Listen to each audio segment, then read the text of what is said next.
Senhoras e senhores, sejam bem-vindos a mais um vídeo deste humilde canal, Guibeira aqui. E hoje eu gostaria de conversar um pouquinho com vocês a respeito de um nome chamado Rob Dillingham, mano. E por que eu decidi trazer pra vocês hoje uma ideia a respeito do Dillingham? É porque parece que o Minnesota Timberwolves está escondendo uma arma secreta de apenas 20 anos de idade. Ele foi draftado aos 19, chegou depois de uma baita de uma performance com a Universidade de Kentucky, ele era um baita de um jogador por lá. Ele tinha média de 15,2 pontos, com 2,9 rebotes, 3,9 assistências, 47,5% de field goal, 44,4% de 3 pontos. Isso tentando uma média de 7,7 arremessos de 3 pontos por partida. E o mais interessante é que ele se mostrou tão talentoso ao ponto dele passar apenas uma temporada em Kentucky, a 23-24, e já ser convocado para o draft da NBA, sendo a 8ª escolha geral. E é interessante porque o Minnesota fez uma manobra para poder adquirir ele. Ele foi draftado, na verdade, pelo San Antonio Spurs. O San Antonio Spurs, na verdade, teve que escolher entre dois jogadores muito talentosos que eles estavam na mão, que é o Rob Dillingham e o Stephon Castle. Eu, particularmente, também escolheria o Stephon Castle por eu achar ele um jogador mais completo dos dois lados da quadra. Só que o Rob Dillingham, ele caiu justamente para uma equipe que tem como suprir as fraquezas dele. Aqui eu já vou dar uma abordagem geral. Vamos só falar um pouquinho a respeito das médias dele na NBA, porque ele só esteve presente em 20 partidas até o atual momento, 5,1 pontos, 1 rebote, 1,9 assistências, e você deve estar pensando, por que o Minnesota Timberwolves não coloca esse cara para jogar? E por que as estatísticas dele estão tão baixas e você está vindo falar dele para mim, Guibeira? E é o seguinte, as estatísticas desse cara não transmitem para o jogo dele na realidade. É a mesma coisa do vídeo que eu trouxe ontem a respeito do Gui Santos. Você acha que as estatísticas realmente traduzem para o jogo que o Gui Santos apresenta em quadra? Na minha opinião, não. E o Rob Dillingham é outro caso como esse. E por que ele não tem mais tempo de quadra, já que ele tem uma média aqui de 10 minutos por partida? 10 minutos por partida, automaticamente você já transmite que o cara é um jogador de garbage time, aqueles 10 minutos finais em que o jogo já tá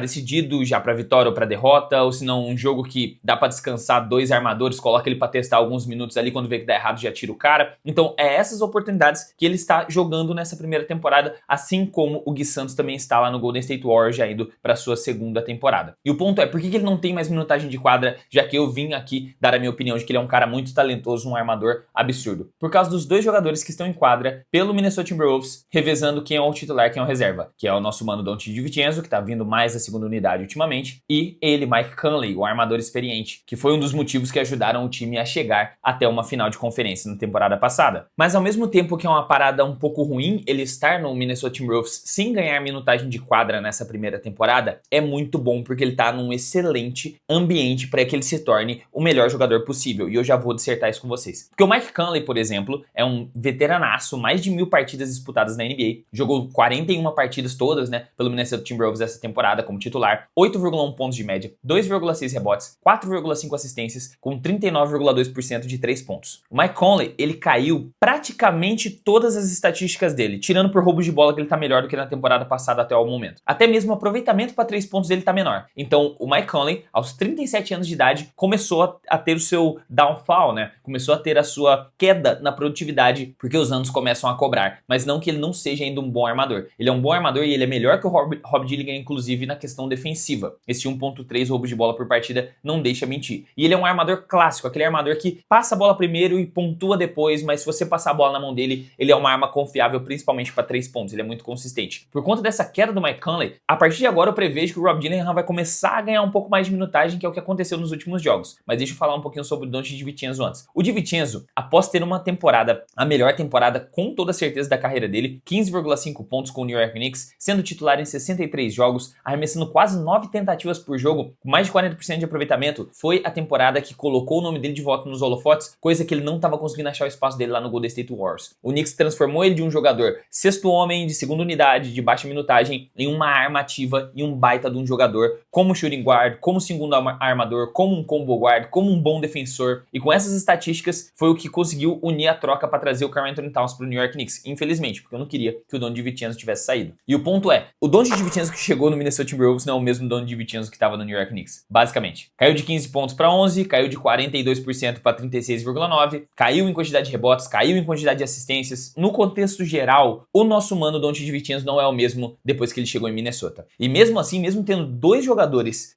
performando abaixo do esperado, o Rob Dillingham ainda não tem espaço, porque parece que o Minnesota Timberwolves está cuidando meio que dele para o futuro, tá colocando ele aos pouquinhos, tá deixando ele ir se maturando na NBA para que depois ele venha e surpreenda muita gente. Esse ano você não vai ver ele nem na conversa de calouro do ano. Só pelo número de jogos que ele perdeu já não tá mais contando. Mas dando uma olhada, cara, teve 11 jogos que ele deu como jogador inativo, né? Não estava nem relacionado pro jogo, e 2 ele nem entrou em quadra. E antes dessa sequência absurda de jogos que ele não esteve presente, a partida que ele mais jogou foi 24 minutos lá na rodada de número 17 da NBA. E fora isso, ele não estava entrando mais de 3 minutos por partida. Aí você deve ficar tipo, caraca, os caras fizeram todo esse esforço pra trazer o cara, trocaram do Spurs, pra nem colocar o moleque pra jogar. Aí que tá, nas últimas 5 partidas ele começou a ganhar minutagem. E a gente vê que ele é um jogador especial, mano. Ele é diferente. Ofensivamente, ele é um cara que tem habilidade pra conseguir bater num contra um qualquer defensor. E o que me chamou bastante atenção foi eu ver os melhores momentos da partida contra o Denver Nuggets. Ele jogando um contra um contra o Aaron Gordon. Ele jogando um contra o Jamal Murray. Praticamente, os defensores não conseguem parar a velocidade daquele moleque. Ele é muito habilidoso, joga muito bem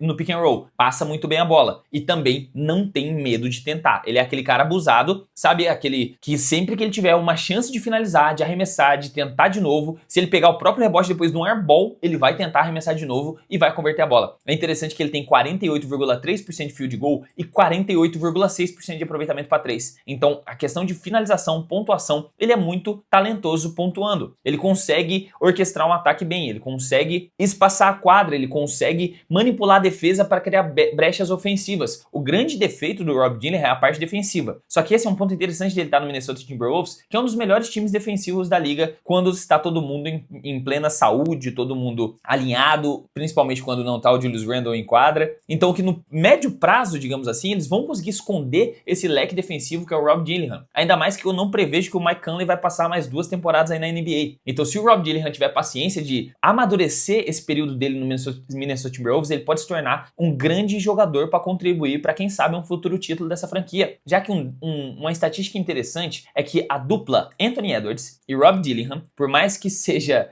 uma presença de quadra muito pequena durante essas 41 partidas que já foi de metade de uma temporada, eles tiveram presente ao mesmo tempo em quadra apenas 29 minutos, eles são uma das melhores duplas de ataque e defesa do Minnesota Timberwolves inteiro. A nota ofensiva deles dois juntos é de 135,5 e defensiva de 106,5. É a melhor dupla, é o melhor fit de estar ao mesmo tempo em quadra do Rob Dillingham, comparado com todos os outros jogadores do Minnesota Timberwolves. Então os números não mentem. Ele teve boas performances ultimamente também, eu vou ter que ressaltar esse ponto aqui. Ele fez 10 pontos contra o Denver Nuggets, ajudou quando o time estava perdendo ali no final do primeiro quarto, começo do segundo quarto, quando ele entrou na partida. Fez 15 pontos contra o Memphis Grizzlies, fez 12 pontos contra o Cleveland Cavaliers, fez 9 pontos contra o Knicks, tentou bem menos finalizações, tentou bem menos pontuar. E o único jogo que eu tenho algo a dizer negativo dele é contra o Denver Nuggets, que ele terminou com 6 turnovers, mas calouros, eles têm que ter a liberdade de errar, sabe? O cara, pra poder desenvolver bem o jogo, ele tem que ter a liberdade de errar. Não no caso do Scoot Henderson, que ele tá errando aí há uma temporada e meia. Mas só que os jogadores que estão se desenvolvendo, chegando na liga agora, tentando amadurecer o basquete, ainda mais um moleque com 20 anos de idade, tem que ter essa liberdade pra errar. Ele vai precisar de experiência de quadra. Mas no geral, o que eu queria comentar é que o Rob Dillingham tem a capacidade para futuramente se tornar a segunda opção de armação nesse time e tem a capacidade também para depois se tornar a primeira opção de armação jogando ao lado do Anthony Edwards. Eles têm Nick Alexander-Walker, Anthony Edwards, Donte DiVincenzo, Rudy Gobert, tem vários defensores bons, Naz Reid, que também é um bom defensor, tem vários jogadores que conseguem minimizar os estragos defensivos que o nosso mano Rob Dillingham causa estando em quadra com a parte ofensiva,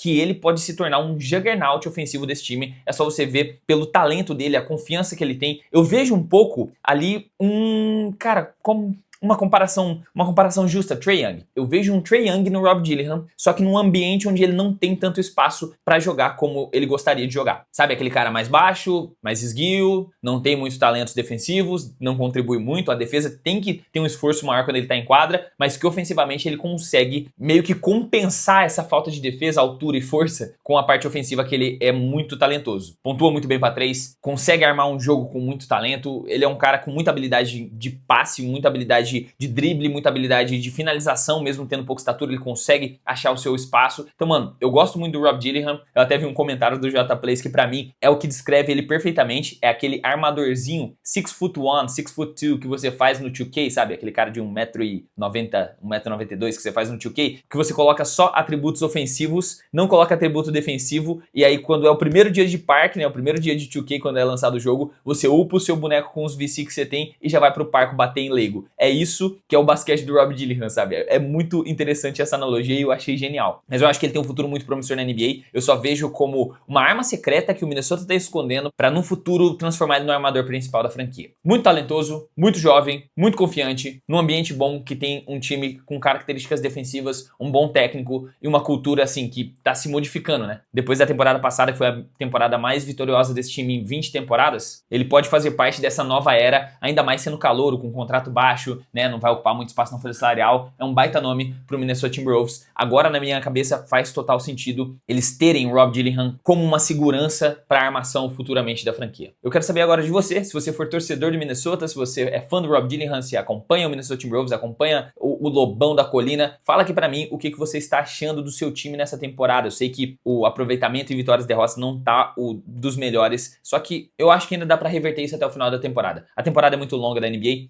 e a Conferência Oeste ela é muito competitiva, só que tem muito jogador talentoso lá no Minnesota Timberwolves, manos.